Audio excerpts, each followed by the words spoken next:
Tokia's beloved sister was murdered before his very eyes when he was a child, while she was trying to protect him and their family's treasure. After seeing Rekka and Fuko fighting at the school, Tokia believes that Rekka had something to do with his sister's death. So Tokia confronts Rekka in search of the identity of his sister's killers. And Tokia's formidable Ensui extinguishes Rekka's flames. Ang apoy sa harap ng salamin.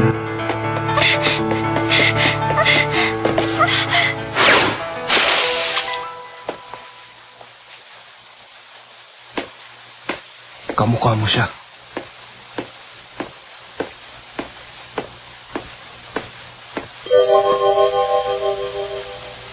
Rekka! Rekka! May sugat ka! Ikaw si...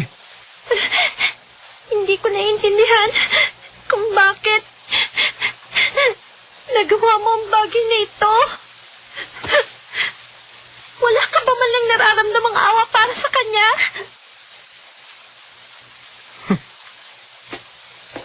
Walang pakiramdam. Matagal nang nawala ang aking pakiramdam. Dahil sa gabal lang ito sa aking pagiganti. Rekka, iniligtas ka ni Ana. Pakakawalan kita ngayon. Pero hindi pa tayo tapos. Makukuha ko rin sa'yo ang gusto kong malaman.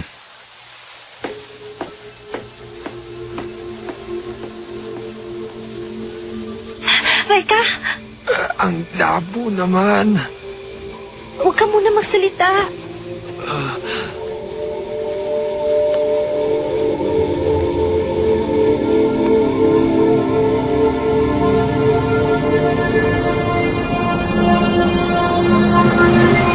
Isang babaeng may kapangyarihang magpagaling.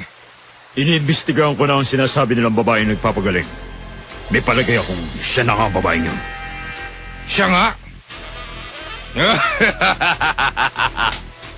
Ay. Maaaring ang kanya kapangyarihan ang susi sa lihim ng buhay na walang kamatayan. Ayon sa kasulatan, ang pangkat ng Hokage Ninja ay taglay ang lihim na ito noong panahon ng digmaan. Huwag na huwag niyo siyang hihiwalayan. Masusunod. Ikaw pala. Dylan may Kagami? Wala yata akong kilalang ganon. Mas matanda siya sa atin na 1 taon. Siya ang pinakamatalinong estudyante na nag-aaral sa eskwelahan natin. Kaya lang, hindi siya malapit kahit kanino. Sabi nila may pagkasuplado. Popular pero tahimik.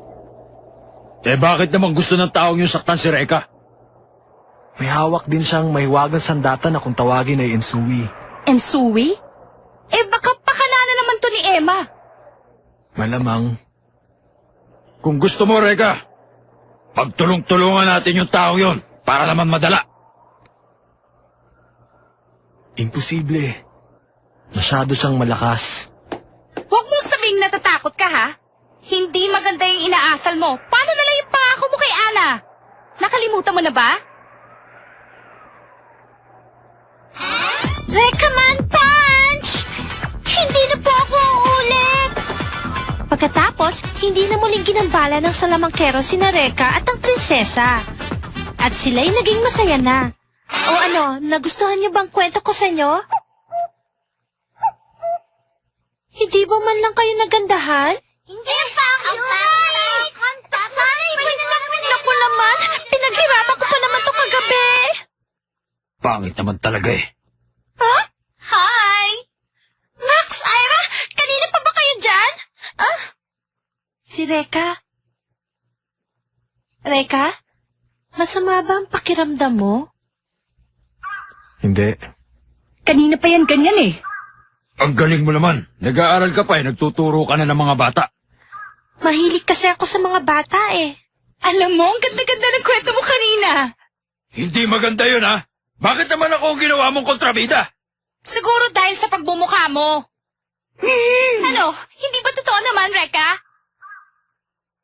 Ano ba, Rekka? Alam ko na, pumunta na lang tayo bukas sa karnabal. Ano? Karnabal? Oo, tayong lahat ang pupunta. Kung tayong 4 ang pupunta, si Rekka at si Ana. Ako at si Ira. Ibig sabihin, double date! Hindi ganun yun, ha? Oy, si Max at si Ira. Double date! Hindi ganun yun eh!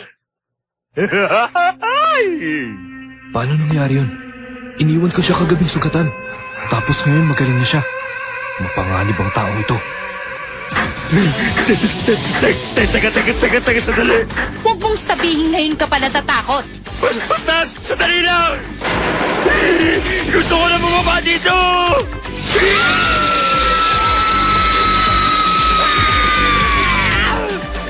Ah, ang sarap sumakay. Ah? Max, okay ka lang ba? Parang nawalan yata siya ng malay. Sasakay pa kami ng roller coaster, sasama ka pa ba?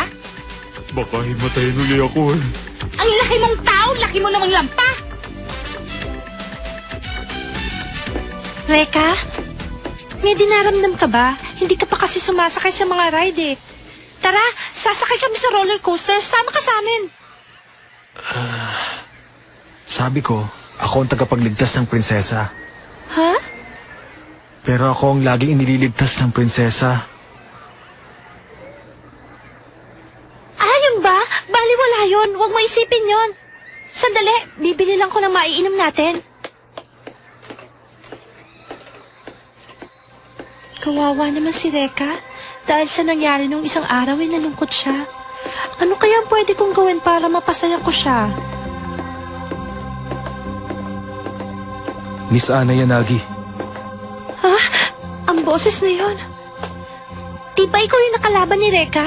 may sasabihin ako sa'yo. Teka! Wala akong intensyon saktan ka. Maniwala ka.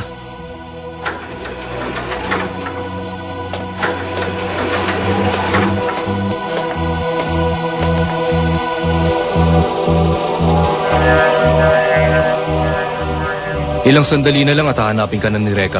Gusto kong dito kami magkita. Tatapusin ko na ang aming laban ngayong araw na to. Pero bakit si Reka? Isa siyang mapanganib na tao. Alam kong may nililihim siya sa akin. At yun ang gusto kong malaman. Inililihim? Desidido siyang matalo si Reka. Ang tagal naman niya. Oo nga, oo na ako eh. Hindi kaya naligaw yun? Tara, hanapin natin. Sige. Reka, ang mahal mong prinsesa hindi pa rin bumabalik. Ha? Bahala ka.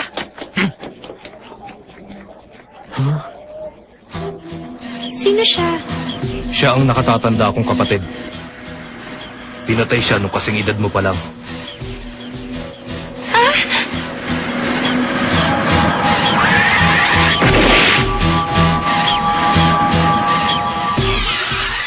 Mula nun, isinumpa ko na ipagiganti ang kanyang kamatayan. Si Reka. Wag! Huwag ka nang tumuloy! Huwag ka nang pumunta rito! Prinsesa! Reka, wag! Mapapahamak ka lang! Pero...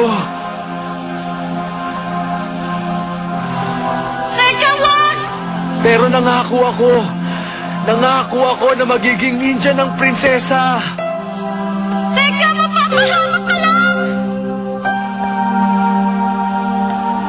Prinsesa! Gaya ng sinabi ko, nawalan na ako ng kakayahang magmahal ng kapwa. Wala nang natitirang awa sa puso ko, kahit na para kanino. Sana maintindihan mo. At habang kasama mo si Reka, palagi kang malalagay sa panganib. Sigurado yan. Huwag mo na ituloy! Sorry. Huli na ang lahat, Ana. Prinsesa! Sinakta ka ba niya? Reka! Prinsesa, pasensya ka na sa inasal ko kanina. Minsan lang ako natalo pero inisip ko na hindi kita kayang pagtanggol. Sorry Sorry talaga. Hindi na mauulit yun. Kahit anong mangyari, ako pa rin ang magiging tagapagtanggol mo. Okay ba yon, prinsesa? Reka! At ikaw, Dylan, bakit kailangan pang dukutin ang aking prinsesa? Siguro natatakot ka na ngayon dahil hindi ka naman nanalo sa akin, no?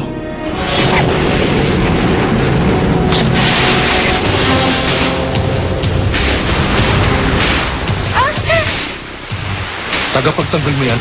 Kawawa ka naman. Mabuti pa tumabi ka muna.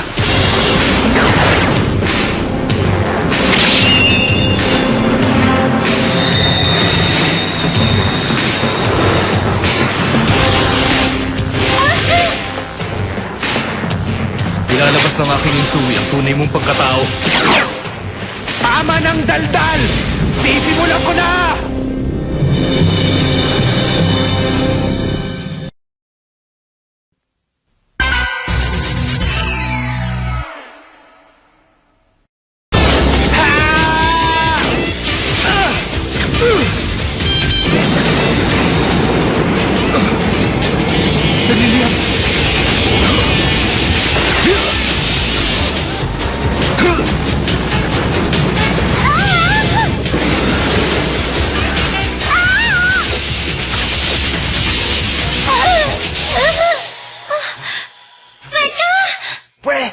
Nasobrahan ko yata ng apoy eh. Munti ka na tuloy tamaan. Reka, nasaktan ka ba? Marami kang sugat. Nako, hindi. Hindi naman masakit eh. Sigurado ka ba talaga? Nakita ko nang paghaluin mo ang pulbura at ang iyong apoy kaya ito sumabog.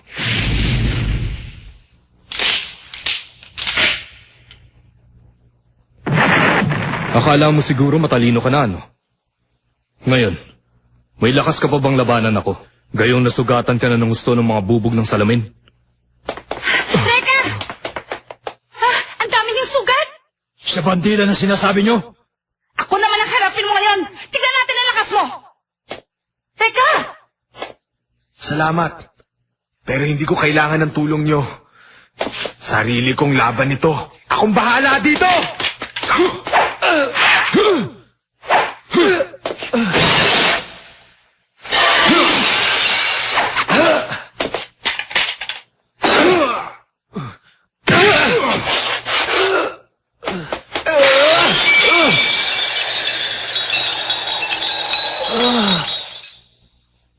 Anong ginagawa mo dyan?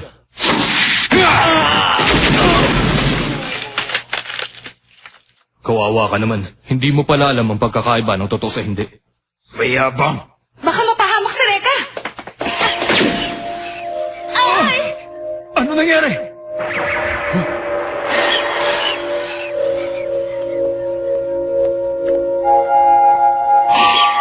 Si Emma! Pwede ba? Huwag ka nang makialam dito. Hindi niyo sila maaaring pigilan. Dylan, itutuloy natin.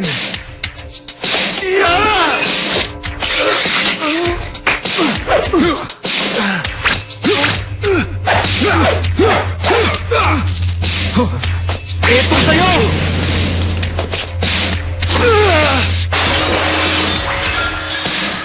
Salamin mo naman.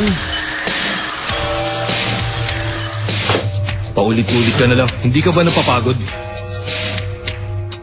Tumigil ka na!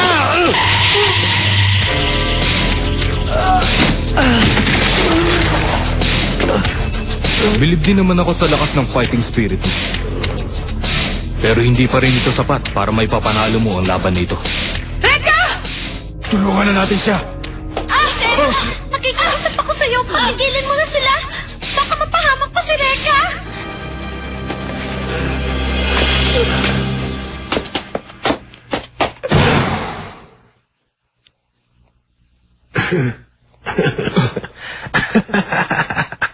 Anong nakakatawa? Sumusuko ka na ba? Hindi. Kabaligtaran nun.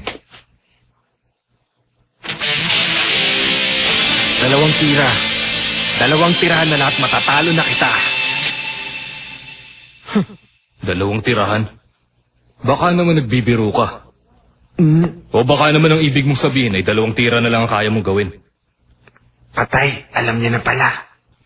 Dylan, humanda ka. Apoy na may pulburan na naman. Sabi mo tatalunin mo ako. Mag-isip ka naman ng bago. Tandaan mo, ito ang una!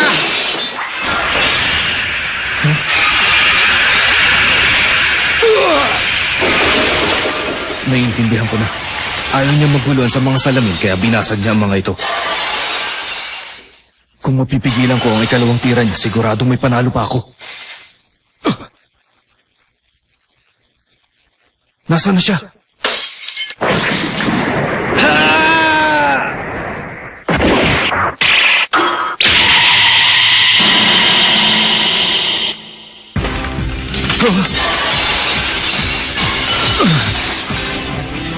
Salamin? Ito ang ikalawa!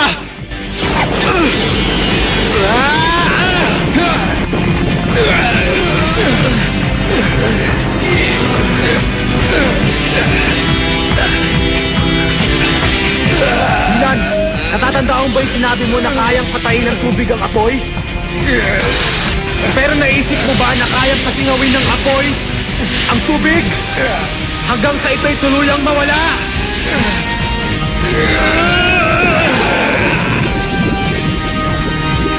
Ang ansuri ko.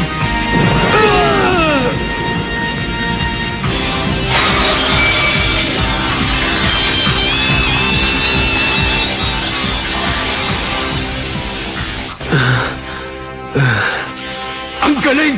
Reka! Nakakakilos na tayo. Ano pang hinihintay mo? Ituloy mo na. Tapusin mo na ako ngayon. Anong mapapala ko pag ginawa ko yon? Malis ka na lang. Sigurado ka ba na wala kang kinalaman sa mga taong nagtangkang nakawin ng Insui?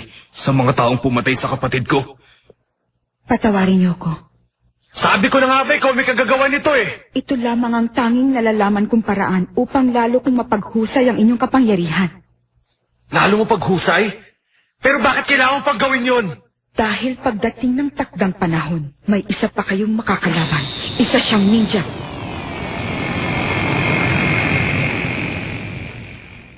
Anong sabi mo? Isa ring ninja? Sigurado ko na ngayon pa lang ay iniipon na nilang lahat ng mahiwagang sandata upang mapa sa kanilang kapangyarihang taglay ng bawat isa. May palagay din ako na ang pumaslang sa iyong kapatid ay nakapaligid sa ninjang ito. Ibig mong sabihin, ginamit mo lang pala ako para makuha mo ang gusto mo. Ang inyong kapangyarihan sa ngayon ay hindi pa rin kasing galing ng sa ninjang sinasabi ko. Ang mahalaga ay magsama-sama kayo upang lalong lumakas. Huwag mo akong idamay sa mga kalokohan ninyo. Inaamin ko na natalo mo ako ngayon. Pero hindi ko matatanggap ang awa mo sa akin. Sa ngayon, isa lang ang gusto ko masiguro. Kung kaya mong ipagtanggol ang prinsesa. Siyempre naman, kaya ko siyang ipagtanggol. Pero pag hindi ko nagawa yon, mabuti pang akong mawala. Para ka talagang ninja nung unang panahon.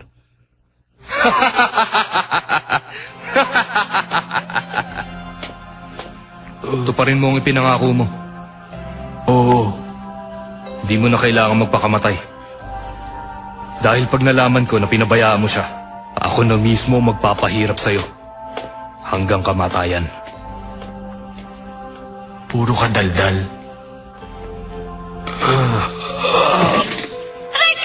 Reka! Ang dami niya sugat. Dali natin siya sa ospital. Kaya ko siyang pagalingin. Teka, sandali. Ano gagawin mo?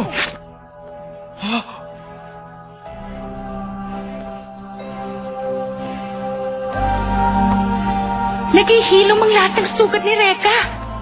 Prinsesa, isa ka pa lang. May kapangyarihan akong magpagaling ng kahit na anong sugat, pero hindi ko kayang palitan ng dugong nawala sa kanya. Kaya binibigay ko na lang ang sarili kong dugo. Mula ngayon, hindi mo na mapipigilan pa ang guhit ng iyong kapalaran. Reka, ang magiting kong anak.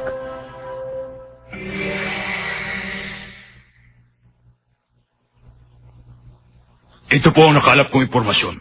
Ang babae niyan ay si Ana Yanagi at may kapangyarihan sa magpagaling. Ganun ba? At isa pa, ang mga taong nakapaligid sa kanya ay may taglay ding iba't ibang kapangyarihan. Ano? Anong nakakatawa dyan? Natutuwa ako. Ngayon ay alam ko na ang dahilan kung bakit umuugong ang aking mahiwagang sandata. Kailangan kong makuha ang babaeng may kapangyarihang magpagaling.